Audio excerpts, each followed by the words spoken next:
saya mau tanya ya. Namanya Mbak Mita namanya. Permisi. Mbak numpang tanya, Mbak. Mbak. Mbak. Permisi, Mbak.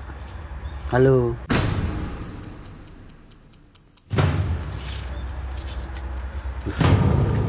Mbak. Siapa? Lah, jangan takut, Mbak. Saya niat baik kok. Boleh ngobrol sebentar ya? Mau tanya itu. Dulu sebenarnya saya ini orang kaya, Mas. Tapi kaya saya itu dari suami saya. Iya. Jadi suami saya itu kerjanya di Malaysia dulu, Mas. Mm-mm. Ambil borongan gitu. Terus? Saya sering ditinggal sama suami saya, Mas. Mm-mm. Jadi saya merasa kesepian gitu di rumah. Jadi saya melampiaskan kesepian saya itu selingkuh sama pacar saya yang berondong itu. Uang suami saya habiskan buat si berondong itu, Mas.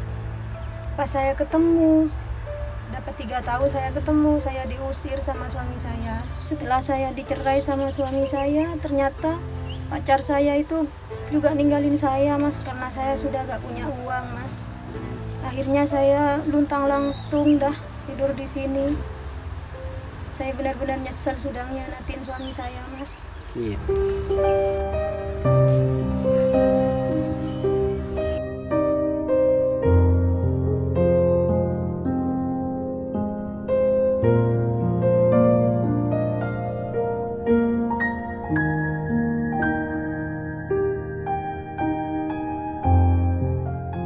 Di kesempatan kali ini saya akan berkunjung di kuburan Cina.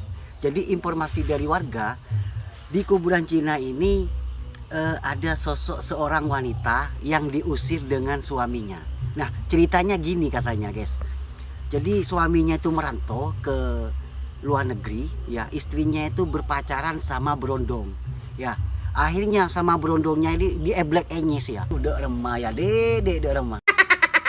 Langsung kikuk-kikuk di situ. Akhirnya ketahuan. Nah, karena udah ketahuan, akhirnya diusir, terbongkar di situ.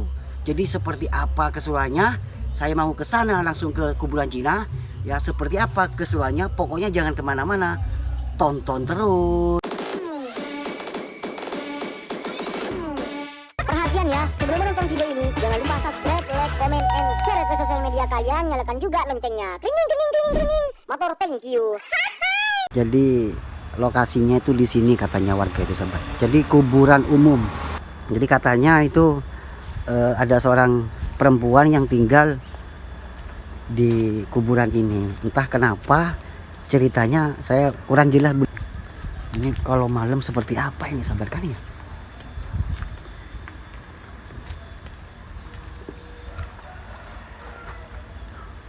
Kayaknya mungkin ini. Itu kan ada orang. Coba saya mau tanya ya. Namanya Mbak Mita namanya. Saya mau tanya ya. Namanya Mbak Mita namanya. Permisi. Mbak numpang tanya, Mbak. Mbak. Mbak. Permisi, Mbak. Halo.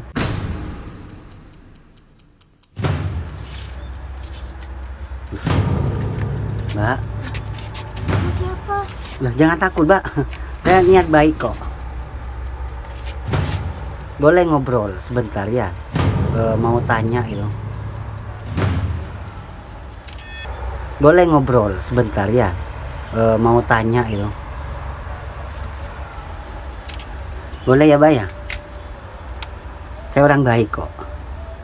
Saya dengar dari warga gitu. Apa benar mbaknya namanya Mbak Mita ya? Oh iya benar. Boleh ngobrol, Pak? Boleh ya? Boleh. Boleh ya. Saya berarti duduk di sini ya. Iya. Oh iya, Mbak Mita kan namanya, bener kan ya? Oh iya, Mbak. Jadi saya minta izin ke mbaknya sendiri gitu ya. Jadi saya dengar informasi dari warga sekitar sini kalau ada seorang perempuan yang tinggal di kuburan gitu. Nah, itu pun berapa tahun sampai tinggal di sini, Mbak? Sekitar 2 tahun lah. 2 tahun. Iya. Oh, itu ceritanya gimana, Mbak? Kok sampai tinggal di sini gitu loh? Ceritanya. Ceritanya gini, Mas. Dulu sebenarnya saya ini orang kaya mas, tapi kaya saya itu dari suami saya. Iya. Jadi suami saya itu kerjanya di Malaysia dulu mas, ambil borongan gitu. Terus? Saya sering ditinggal sama suami saya mas. Jadi saya merasa kesepian gitu di rumah. Jadi saya melampiaskan kesepian saya itu jalan-jalan, shopping, nge-gym, olahraga gitu mas. Iya. Nah di tempat saya nge-gym itu saya ketemu sama Brondong. Dan akhirnya saya suka sama dia karena saya sering dikasih perhatian sama pacar saya itu mas, yang Brondong itu mas. Iya. Selama 3 tahun saya pacaran sama dia, dan setelah 3 tahun itu saya ketemu kalau saya selingkuh. Sebenarnya suami saya juga sering main cewek, tapi saya diam karena saya nikah selama 13 tahun itu saya gak bisa punya anak. Jadi saya bertahan sama suami saya. Oh iya.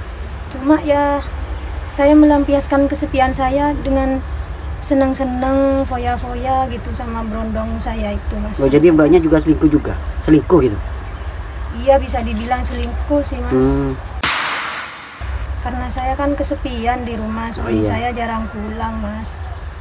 Jadi saya selingkuh sama pacar saya yang Brondong itu. Uang suami saya habiskan buat si Brondong itu mas. Pas saya ketemu, dapat 3 tahun saya ketemu, saya diusir sama suami saya. Jadi ya saya tinggal di sini dah mas. Saya gak tahu mau tinggal di mana lagi. Oh mbak, rumahnya kan bukan daerah sini kan ya? Bukan, saya orang jauh mas. Saya bukan orang Terus sini. ketemunya itu di mana mbak? Sama siapa? Sama suaminya? Kalau sama suami ketemunya di kota saya mas. Suami juga orang jauh, bukan orang sini. Jadi alasannya mbak itu selingkuh itu kan nggak masuk akal. Yang pertama ya mbak ya, kayak mbaknya itu kayak masalah ekonomi kan sudah ini terpenuhi gitu kan ya. Cuman karena ini mungkin apa suaminya itu ke luar negeri gitu ya. Mungkin mbaknya maaf ya mbak ya, mungkin kurang kepuasan atau gimana mbak? Sebenarnya sih saya pengen punya anak mas. Saya selingkuh sama pacar saya itu. Oh tujuannya pengen punya anak gitu? Iya, karena saya selama 13 tahun itu gak punya anak. Takutnya suami saya yang mandul. Ternyata saya selingkuh selama beberapa tahun itu, tetap saya gak punya anak mas. Saya nyesel mas sekarang mas. Setelah saya dicerai sama suami saya, ternyata pacar saya itu juga ninggalin saya mas, karena saya sudah gak punya uang mas. Akhirnya saya luntang-lantung dah tidur di sini. Saya benar-benar nyesel sudah ngianatin suami saya mas. Iya, terus? Gak tahu sudah jalan hidup saya ke depannya ini mau kemana, saya gak tahu mas. Saya gak punya siapa-siapa lagi, keluarga saya juga gak nerima saya lagi mas. Soalnya saya selingkuh dari suami saya. Mungkin malu ya mbak keluarganya mbaknya ya? Iya, karena saya kan dulu udah disenengin gitu sama suami. Udah uang gak kurang-kurang gitu, tapi saya masih selingkuh. Jadi keluarga saya itu marah mas sama saya mas, gak nerima saya pulang ke rumah. Jadi saya ambil tempat ini karena di sini ini sepi mas. Saya malu mau keluar mana-mana. Tapi gak sering ditanya warga kadang? Ya kadang kalau ada orang yang ke kuburan sini gitu, kadang ditanya gitu mas. Orang-orang sini kan sudah hafal saya tinggal di sini. Kadang saya dikasih makan gitu sama warga sini mas. Oh jadi mbaknya enggak kerja dah ya? Enggak mas, siapa yang mau nerima saya kayak ini mas?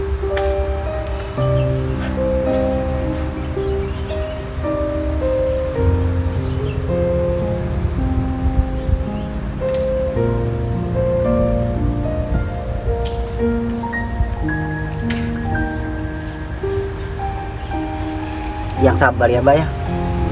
Kalau hujan gimana mbak? Kalau hujan saya neduh di bawah pohon itu dah mas, sampai terang. Oh iya, kalau siang kan apa namanya itu beda sama malam suasananya ya. Iya. Apa sama tidak takut sama hantu loh Pak? Saya sudah nggak takut apa-apa dah Mas. Saya mau tinggal di mana lagi daripada tinggal di jalanan, mending saya tidur di sini dah. Berarti mbaknya itu masalahnya kayak kikuk-kikuk sama berondong itu ya. Iya. Akhirnya ketemu gitu ya. Iya Mas. Oh iya Mbak, masa warga sini nggak ada yang nawarin mbaknya untuk tempat tinggal?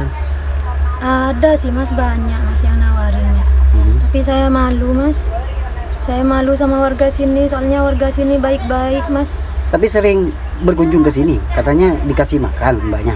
Iya, kan warga sini sudah ngerti gitu kalau saya tinggal di sini, kan sudah banyak yang tahu gitu. Warga sini tuh pokoknya baik-baik dah. Iya. Setiap harinya itu ganti-ganti yang nganterin makanan Mas. Saya malu, sebenarnya ada yang nawarin, tapi saya malu Mas. Kasus saya kayak gini, malu saya. Oh iya, kalau kencing mandi itu di mana sama Mbak? Masuk mau kencing di sini? Ada di sana. Oh, ada di sana. sungai sana? Iya, ada sungai. Kalau nyuci baju, sama juga di sana Mas. jemurnya di mana? Di sini Mas. Oh, ini ya. Iya. Oh, Mbak, kalau malam gimana Mbak perasaan sama? Tidak takut kah? Enggak, saya enggak takut saya sama hantu Mas. Saya dari dulu emang orangnya enggak penakut. Makanya saya pilih di sini. Soalnya di sini ini menurut saya sudah tempat yang paling tenang dah. Daripada saya di jalanan, mending di sini dah. Untuk kedepannya gimana Mbak? Maksud sampai mau seperti ini terus Mbak? Tidur-tidur di kuburan seperti ini? Gak tahu sudah. Pikiran saya tuh gak tertuju kemana-mana dah Mas. Jadi mbaknya selama di sini nggak pernah melihat yang aneh-aneh tuh Mbak? Kalau ngelihat yang aneh-aneh sih enggak Mas, cuma suara-suara gitu. Suara kayak seperti Ya kayak anak nangis gitu. Kayak orang manggil-manggil gitu, tapi ya diem aja saya Mas. Gimana lagi? Namanya juga kuburan Mas. Ya udah saya diem aja. ya mungkin karena kebanyakan masalah jadi mbaknya itu nggak takut apa-apa dah Gak ya. takut apa-apa saya sudah. Oh, sekarang udah makan enggak Mas? Sudah tadi dikasih warga sini Mas. Intinya saya cuma mau menghukum diri saya sendiri Mas. Iya. Saya sudah benar-benar menyesal Mas dengan perbuatan saya yang dulu. Saya malu pokoknya, kalau keluar saya malu. Saya gak punya tujuan sudah Mas. Gak ada sudah.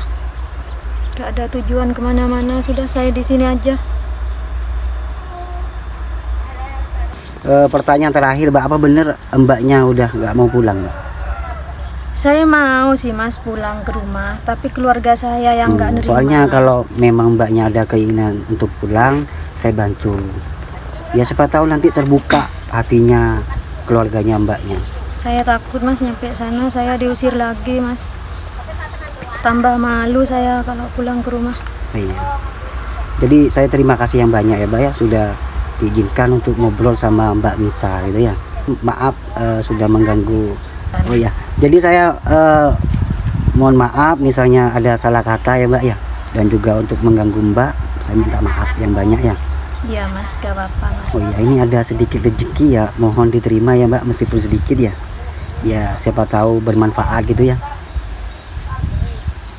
Jadi ini ada sedikit rezeki Mbak ya, mohon diterima ya Mbak ya.